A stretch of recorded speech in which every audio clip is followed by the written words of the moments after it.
Dans cette vidéo, tu vas apprendre à tracer un diagramme circulaire.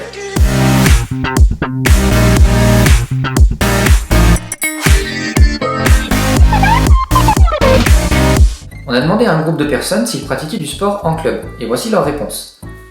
On aimerait représenter toutes ces données dans un diagramme circulaire.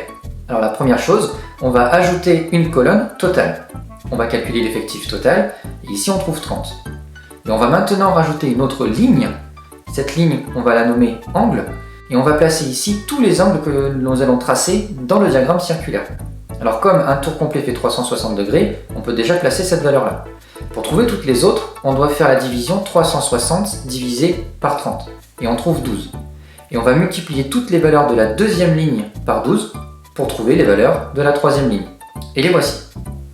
Maintenant, on va pouvoir tracer notre diagramme circulaire. Première chose, on trace un cercle. Une fois ce cercle tracé, on trace un premier rayon, peu importe où. Et on va maintenant représenter la partie du rugby. On prend notre rapporteur, on aligne le centre du rapporteur avec le centre du cercle et le 0 avec le segment, le rayon que l'on vient de placer. On fait une marque à 84 degrés et on trace notre premier segment. Et voilà, on a représenté le secteur correspondant au rugby. On passe maintenant au football.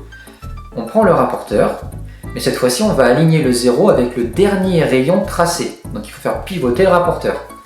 On fait une marque à 144 degrés et on trace notre segment.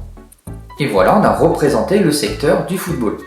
On fait la même chose pour le VTT. On reprend notre rapporteur, on aligne le 0 avec le dernier rayon tracé, on fait une marque à 60 degrés et on peut tracer notre dernier rayon.